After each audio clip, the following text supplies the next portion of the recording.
kwaMhlongo ebheka amandla kwashikishela igeza lendalo ngingangande kanjalo ebantwini.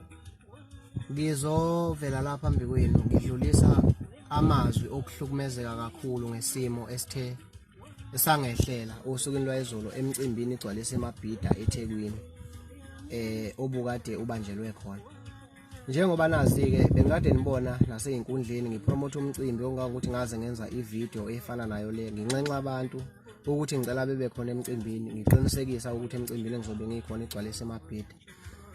Into-ke eyaye yangivelela ile ngafonelwa mina ubhuti wakwaZuma engiqasha emcimbini igcwalise eMabhida ngiyihlalele ngangingakaze mina ngicela ukuqashwa emcimbini.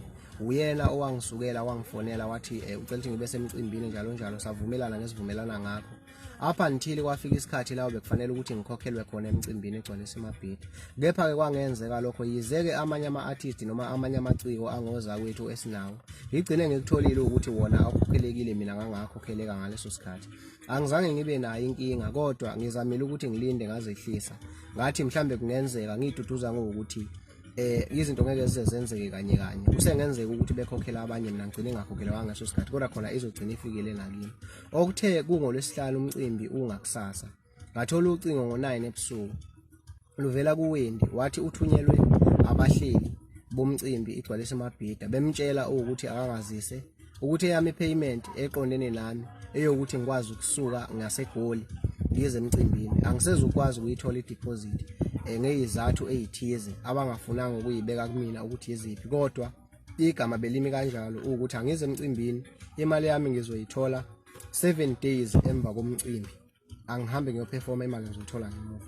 Ngavumelana nalokho sizwe sakithi nanoma bekade kuvele kungicindezela kunginikeza inkinga kunginqinda namandla ngoba bekufanele ngisuke eGoli ngempela imali bekufanele ngiyisebenzise ukusuka eGoli ngize emcimbini igcwalise eMabhida bekuyimali obekufanele ikhokhwe yibona kodwa ngenxa yokuthi sebechazile ngendlela abachaza ngayo ku9 ebusuku ingekho ngempela enye option ukuthi ngingaphuma ngithi ngenzani ngayilahla ngabahlonipha ngakwazi ukuthi ngisuke eGoli ngahamba ngafika eMtuba ngathatha ibhendi yami kunjalo nayo kufanele ukuthi mangabe ngiyithatha ngiyikhokhele fanele bedle abantu engisebenza nabo bangabantu bayasebenza nje basisebenza. Akuzange ke kuze kufinyelele lapho ngenxa yokuthi ngithe mangabe ngifika kubona kwangiphoqa ukuthi akube yimina ongene ephaketheni la mahlele yonke into nebala ngakuhlonipha konke bekade bekushilo kumina ngahamba ngaze ngafika emcimbini. Ngaphambi kokuthi ngize ngifike emcimbini ngithola ucingo mina ngifonelwa umdlalo ngalo lwesihlanu emini engitshela ukuthi isikhathi sami sokufika eThekwini u4 ntambama. Wangayikhuluma indaba yemali ukuthi njengoba ngawakhokhela kuzokwenzakalana kanti-ke ebusuku ngizodibana lolucingo olungitshela ukuthi angisezukwazi ukukhokhela. Ngakuhlonipha kakhulu lokho ngahamba ngafika emcimbini yize kunjalo. Uma ngabe sengifikile emcimbini nansi into efike yangivelela uthe uma ngabe sekufanele ngiyongena estage waphinde futhi yena umdlalose ngenxa yokuthi ngiyabona ngibathe ngiphuma ngapha ngithi ubhuti ngicela ngifake phela estage ngikwazi ukusebenza ngoba senginesikhathi eside ngifikile isikhathi manje seku11 ebusuku senze ngifike ngo4 angilitholi ithuba lokudlala ngicela ningifake ngisebenze. Wangivezela umdlalo sokuthi angisezukwazi ukusebenza abahleli bomcimbi bamtshele ngokusobala ukuthi akamvimba umdumazi engangena estage engaperform. Ngabuza ukuthi mina isizathu ukuthi mhlambe ngifuna ukunginikeza esinye isikhathi engizodlala ngaso noma kumayelana nani kwathiwa cha njengoba kuthiwa nje angingadlali ngempela ngiyaxoshwa mina la emcimbini ukuthi angihambe angibuyele emuva okusho ukuthi mina into ebengiyisukele eGoli ngiye eMtuba ngiyolanda ibhendi ngisuke eMtuba ngibuye ngize eThekwini okusho ukuthi kahle kahle mina ngifana nomuntu obekade echitha isikhathi obekade enza into engeke iziphumelele ngasekugcineni.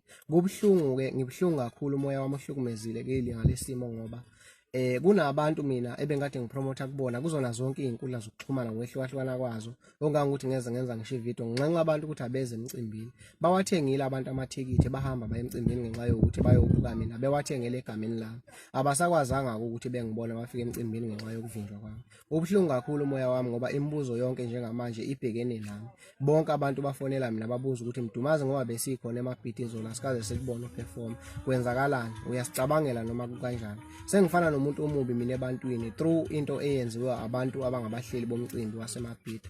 Kubuhlungu kakhulu abakwenze kumina ngoba ziyaqhubeka lezi zinto ziyanqobelana kimi. Ngikhuluma nje einsukwini ezedlule bengade mina ngibizwe ukhangelana uDSD wakwaMhlongo osaziwayo engibiza engifeature ngomeni yakhe ayenza e-studio. Kwakufanele ukuthi leyo ngoma siyosebenza kwayona. Ngaphumela futhi obala ku DSD ukuthi DSD futhi njengoba sike saba nokuphambana noThuthano waKaNdlovu kusengenzeka mhlawumbe ukuthi kungasebenzeki ngenxa yokuthi mhlawumbe kukhona okuthize ukukhombisa ukuthi akalungiseke engxabaneni yethu. Kodwa ngicela ukuthi mfowethu uma unayo indlela yokuthi ungakhulumisana naye ukhulumisane naye ngizofika ngizosebenza kunankinga ngoba ngizobe ngizofaka ivoice yami. Kwavunyelwana kwangaba nankinga. Ngiye ngadideka ke ngoba ngithe mangifika mina e-studio uThuthano wafike wangikhiphela isibhamu ngoba umuntu ofuna ukungidubula e-studio phambi kwabo bekhona wasikhipha impela isibhamu begcwele indlu wagcina sebanjwa kuthiwa akabanjwe mina wathiwa ngiphumele ngaphandle. Ngaphuma futhi ngabahlonipha ngizange ngilwe namntaze ngigolozele umuntu angaze ngisebenzise futhi ukuthi umuntu uma engiphelisa isibhamu mina fanele ngenzeni kuye noma fanele ngiacte kanjani ngenxa yokuthi bengazile ngokulwa bengizile ukuzosebenza mina e-studio. Wangikhiphela isibhamu uThuthane ongangokuthi ngempela ngize ngagcina ngingasasebenzanga emsebenzini kakhangelani. Bengizosizakala kakhulu ngokuthi kuphakama igama lami umsebenzi wami uye phambili. Kwayinayo ukhangelana bezosizakala kakhulu ngoba ngobukhona bami kwi-album yakhe ngoba kuzobe kuhlanganiswe izinto ezimbili ezinhle ezizoqhubeka ziye phambili. Kubhlungu kakhulu ke okwenzekile namanje umoya wami ubhlungu njengoba ngithi nje ngiyiveze lento yalapha e-studio ukuthi uThuthane ungiphelisa isibhamu. Bengade ngiluke ngithule ngenxa yokuthi bekukhona nabanye abafuthi abadala bebekhona ngaleso sikhathi engibafice bevele bekhona e-studio. Bengitshela ukuthi mhlambe basazophumela obala bebatshela abantu ngesimo esenziwe uThuthane kodwa ngenxa yokuthi ngiyabona isikhathi siyahamba siyaqhubeka siyaphambili akwenzeki akekho umuntu oseke waphumela obala wayikhuluma lento. Ngibona ukuthi angiphinde ngiyikhulume futhi ngiveze abantwini ukuthi sengidibane nesimo esifana nalesi ngoba uyikhombisile umfo kaNdlovu ukuthi yena ulwa nami okungangokuthi ngempela angazi nangelinye ilanga mangihlangana naye uyokuphinda lokho noma uyokwenza njani. So kufanele into enjengaleyo ngiyiveze ezweni ukuthi ngibhekene nengqinamba efana naleyo. Yingakho ke ngibuyele emuva esimene esifana naleso ngoba nalapha na emcimbini waseMabhida njengoba ngifika ngehlelwa yilenkinga zonke lezi inkinga zingishiya nginombuzo ukuthi kahle kahle mina lapha emculweni ngonebani kangaka yini lena engake ngiyenzile ngadla bani kabani ngabulala abani ukuthi ngaze ngijeziswe ngalendlela engijeziswa ngayo. Kuye manje uThuthane waKaNdlovu ngenxa yokuthi u-engineer ama-events abakhona kuba khona u-live baye bengiqashe mina ugcine seveza ukuthi uma ngabe beqasha yena mina angingabe bikho emcimbini ngenxa yokuthi mina naye sixabene.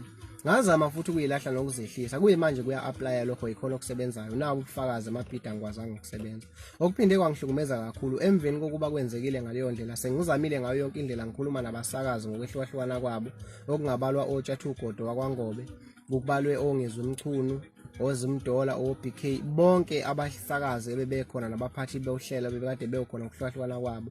Ngihambile ngokukhuluma nabo ngicela ukuthi ngicela ithuba lokusebenza kodwa lokho akuzange kuze kumukeleke ngenxa yokuthi bebethi babethatha lokho bekuyisa kumdlaloso umdlaloso akuveze ngokusobala ukuthi umdumazi kuthiwe la emcimbini akangadlala akabuyele emuva. Okube sekungihlukumeza kakhulu uza kwethu uKhuzana wakaMpungosi okuyena umuntu ebengithi mina uyinsika yalo mcimbi wegcwalisa eMabhida.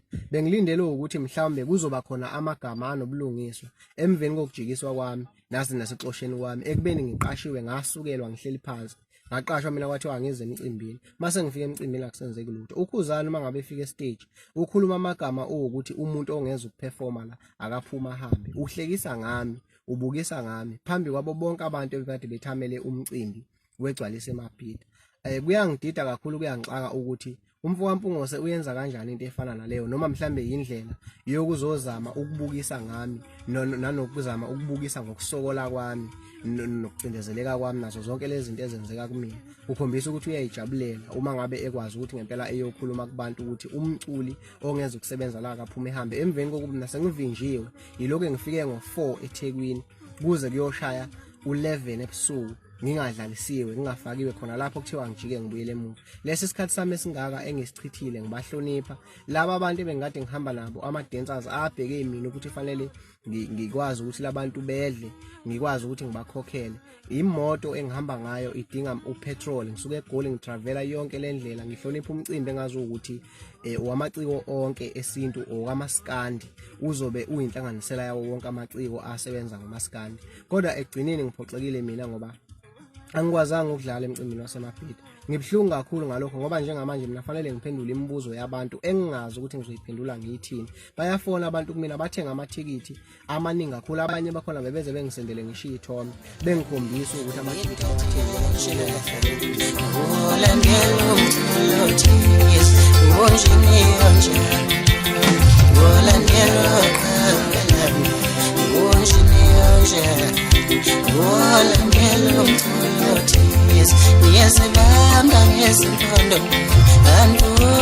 ngihlale emsakazweni, ngiyayiqhuba epolitiki, ngibulala abantu